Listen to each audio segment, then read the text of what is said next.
Assalamualaikum warahmatullahi wabarakatuh.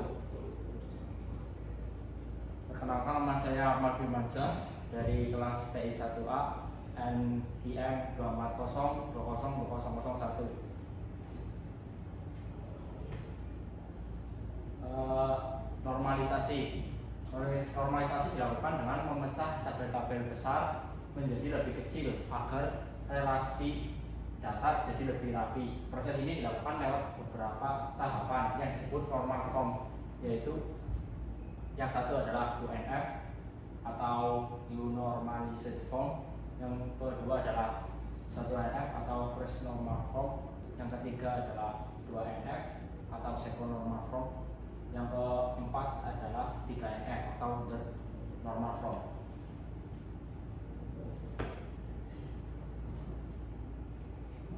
Kemudian ada latihan satu. Ini adalah soalnya. Jadi soalnya ini normalisasikan laporan di atas dalam bentuk KNF. Latihan pertama lakukan anormal UNF. Kita awal ini data belum terstruktur. Misalnya dalam satu baris proyek terdapat nama beberapa pekerja, beberapa peran, dan beberapa alat.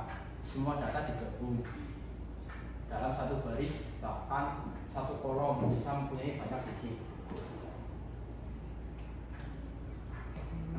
Yang selanjutnya adalah dirubah ke 1NF.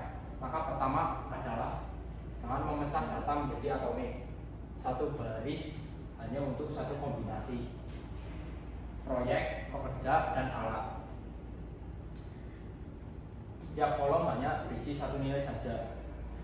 Misalnya proyek A dengan 2 alat dipecah jadi 2 baris.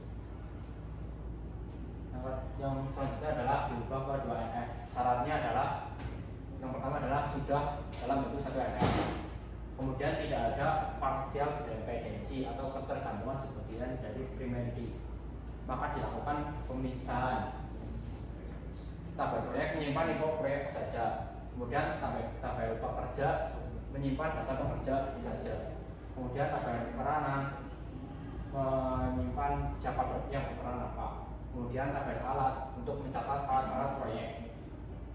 Dengan begitu data tidak double dan tidak tumpang tindih. Kemudian ada dibentuk 3NF. Syaratnya yaitu sudah dalam bentuk 2NF. Lalu tidak boleh transitif dependensi atau ketergantungan tidak langsung. Contoh, nama klien yang ikut disimpan dalam tabel proyek dipindah ke tabel klien karena klien itu entitas sendiri. Kemudian ada latihan yang kedua. Dalam latihan kedua ada tabel perusahaan. Di sini kita akan menormalisasikan data ke dalam bentuk 3NF.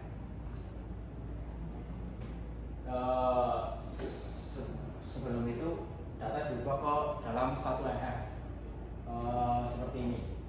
Data awal menunjukkan satu karyawan bisa mempunyai lebih dari satu jabatan. Di tahap ini dibuat agar setiap baris hanya punya satu jabatan. Semua kolom bersifat tunggal. Kemudian dirubah ke dalam bentuk 2NF. Dari situ tabel dipisah. Tabel karyawan berisi nama dan ID.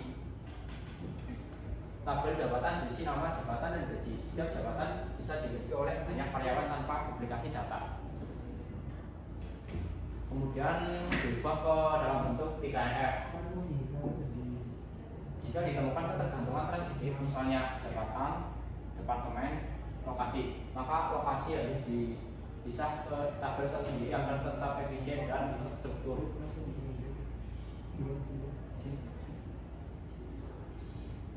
Sekian dari saya, kurang lebihnya mohon maaf. Wassalamualaikum warahmatullahi wabarakatuh.